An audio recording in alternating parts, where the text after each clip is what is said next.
Puji Tuhan, setahun lagi kita bisa lewati.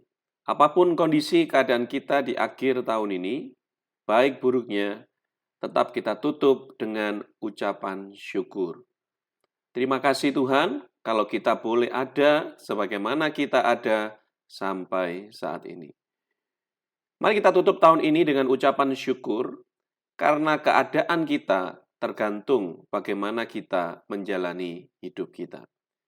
Saya beri judul renungan pada pagi hari ini, yaitu menutup dan memulai kembali. Di dalam Alkitab kita, di Perjanjian Lama, Ulangan 11 ayat 8-12, dengan judul perikop, ketaatan mendatangkan berkat, dan ketidaktaatan mendatangkan kutuk. Ayat yang ke-8.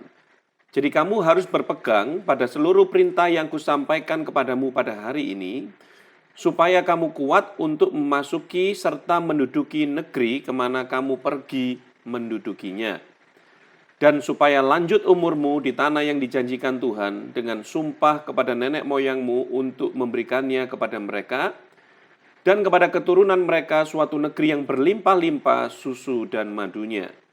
Sebab negeri kemana engkau masuk untuk mendudukinya bukanlah negeri seperti tanah Mesir dari mana kamu keluar, yang setelah ditabur dengan benih, harus kau airi dengan jerih payah, seakan-akan kebun sayur.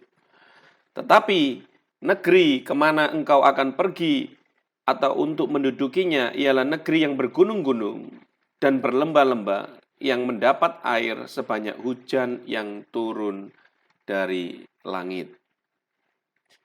Suatu negeri yang dipelihara oleh Tuhan Allahmu, mata Tuhan Allahmu tetap mengawasinya dari awal sampai akhir tahun. Itu adalah janji Tuhan. Bagaimana menerimanya tergantung bagaimana kita mengerjakannya. Firman Tuhan katakan Tuhan akan sediakan suatu negeri yang dipelihara oleh Tuhan Allah kita. Mata Tuhan Allah kita akan tetap mengawasinya dari awal sampai akhir tahun. Mungkin kita melihat firman tersebut, janji Tuhan yang ditulis di dalam Perjanjian Lama tidak relevan dengan apa yang kita hadapi keadaan sekarang ini sebagai orang-orang percaya yang hidup di dalam hukum Perjanjian Baru. Tetapi di Perjanjian Baru pun firman Tuhan katakan berkat Allah diberikan kepada kita yang hidup di dalam pimpinannya.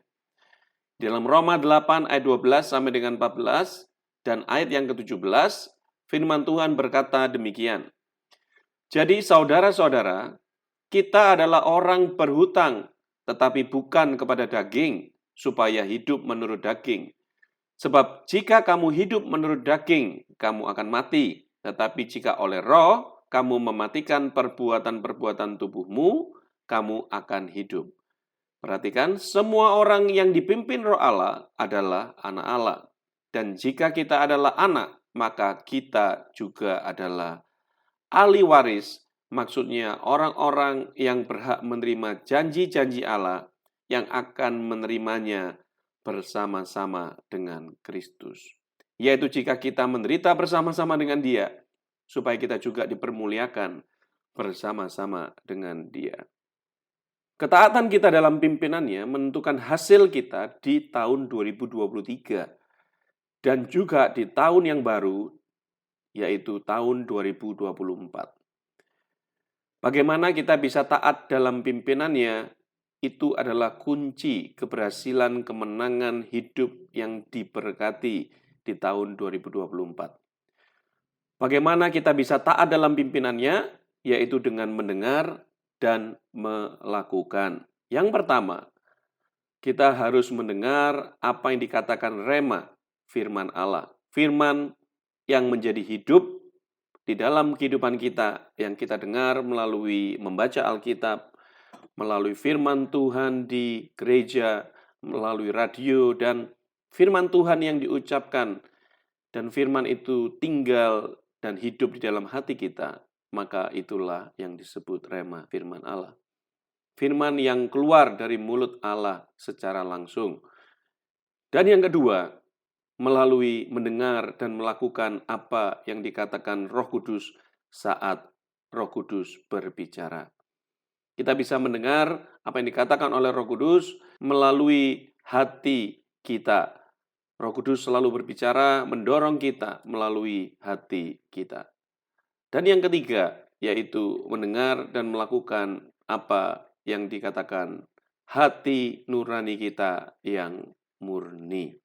Hati nurani kita selalu bekerja sama dengan Roh Kudus untuk memimpin kita dari kebenaran menuju kepada kebenaran, jawaban daripada jawaban, jalan keluar daripada jalan keluar. Oleh karena itu, Bapak Ibu Saudara yang dikasihi Tuhan, di tahun 2024 ini, mari kita kembangkan lagi kepekaan kita kepada 3 hal di atas, supaya ketaatan kita membawa berkat dan pencapaian-pencapaian di dalam kehidupan kita. Bapak Ibu Saudara yang dikasihi Tuhan, mari kita tutup tahun 2023 ini dengan ucapan syukur atas segala yang sudah kita kerjakan, dan mungkin ada rencana yang masih belum sempat kita kerjakan. Dan memulai kembali di tahun 2024 dengan apa yang sudah ada tetapi belum maksimal kita kerjakan. Juga rencana-rencana yang belum sempat kita kerjakan mulai kembali dengan semangat yang baru, baik dalam keluarga, pelayanan, pekerjaan, dan mengiring Tuhan secara pribadi. Kita perlu pimpinannya, kita perlu peka mendengar apa yang dikatakan Tuhan untuk kita dapat kerjakan melalui rema firman Allah, Roh Kudus yang berbicara, dan hati nurani kita yang murni. Supaya kita bisa menerima apa yang dijanjikan Tuhan, sesuai hak kita sebagai ahli waris dari Bapa di sorga, dengan hidup yang berkemenangan, diberkati, dibebaskan dari sakit penyakit, masalah keuangan, dan di dalam segala hal. Selamat menyongsong tahun baru 2024. Kiranya Tuhan Yesus memberkati kita semuanya. Tuhan sediakan yang terbaik, yang terbaik.